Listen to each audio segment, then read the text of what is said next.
The third tip is a bit of a secret. Come a bit closer. Nah, just a little bit more closer. Jesus Christ, not that close. Give it back. You need to dream that you were successful. This is something all medics have done in the past. All successful medics, may I add.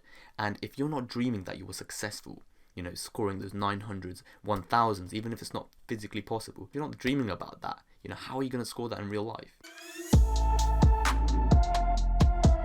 Hi, my name is Devin. I'm a fourth year medical student at Imperial College London. Welcome to my channel. I make videos about student lifestyle, medicine and tech, and so if any of that interests you, make sure you smash the subscribe button down below. Now today's video is going to be all about the things you need to do in the lead up to the UCAT exam, i.e. the night before and on the day of the actual UCAT.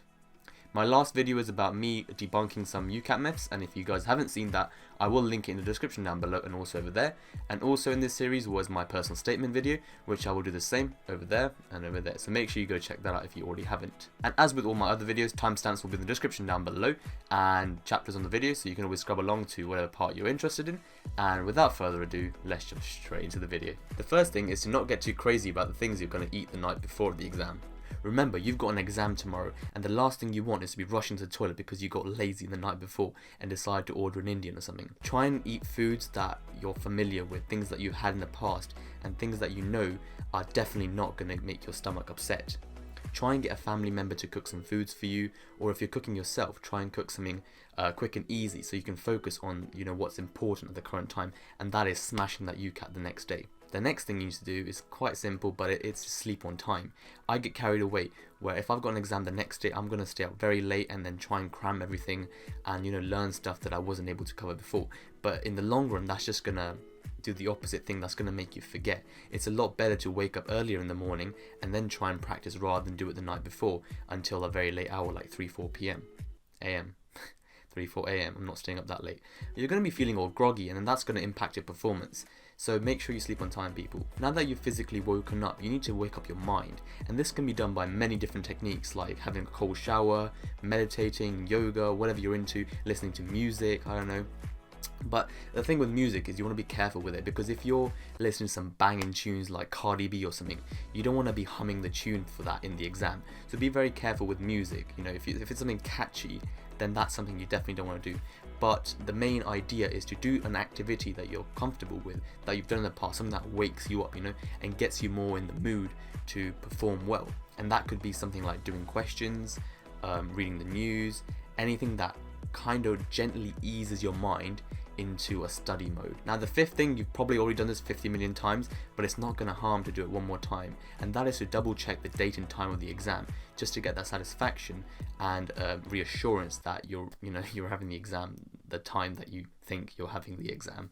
The sixth thing is to not drink too much water. You're not going to have some dehydration phase in the exam where you're like deprived of water, so don't start downing tons of water so you're not thirsty in the exam. Try and have sort of small sips of water here and there, but you don't want to be rushing to the toilet frequently, Again, there's something, you want to minimize all these extra distractions, and a lot of these tips I'm giving are to minimize the distractions. And furthermore, adding to that is caffeine. Limit your caffeine consumption. If you're used to it, then fine, but caffeine is a diuretic, so once again it's going to be making you go to the toilet, and it enhances your gut motility, so you're going to be going to the toilet as well. And then it's caffeine, right? So it's going to give you the shakes, and that's going to impact your performance too, because you're shaking all about. Tip number 7 is to eat a nutritious breakfast. When you're stressed and you're anxious, you tend to want to eat less. Some people tend to want to eat more, but I know I'm one of those where I get I don't want to eat, and I tend to be more hungry. But the thing is, if you don't eat, you're going to start feeling hungry later on during the day, and if that falls between the exam period, it's another distraction that you can't avoid, because you're constantly thinking about food and that burger you're going to have, or that biryani. As you guys know, I love biryani. You don't want to be thinking about food. Your mind needs to be 100% focused on the exam. So try and eat something, even if it's something light, and what you do eat, make sure it's something nutritious. If I eat something like cornflakes, that sugar rush doesn't last very long. It's very quick, and I know I'll get hungry in a few hours, so I tend to eat something more carb heavy with a bit more nutrients, and that slowly releases energy throughout the day, and I'm more likely to be satisfied for longer. The 8th thing is to change your clothes. Hear me out, don't click away just yet, but the reason I'm saying this is more of a psychological thing rather than a physical thing. And the reason is that if I'm wearing something like joggers, I just want to be lazy. I don't want to do any work or mentally draining things like the UCAT. I just want to chill, you know, my mind is relaxed. And this is especially true when I'm at home.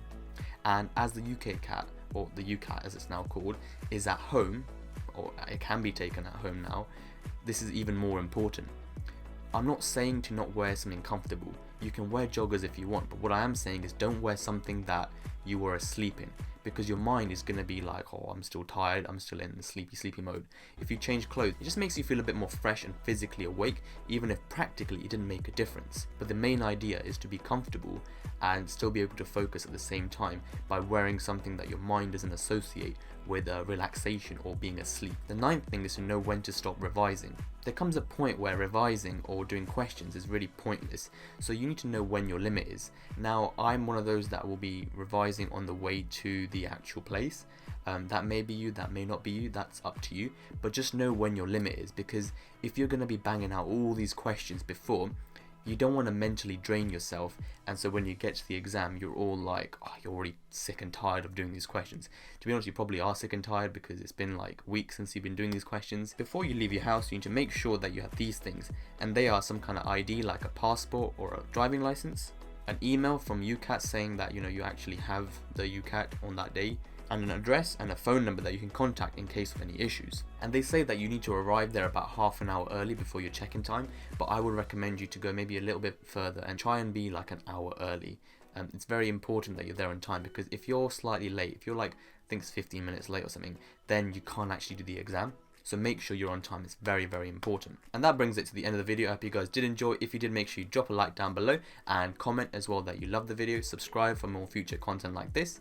And with that said, I hope you guys have a good day. Good luck in your UCAT. I've been Devify, and I'm out.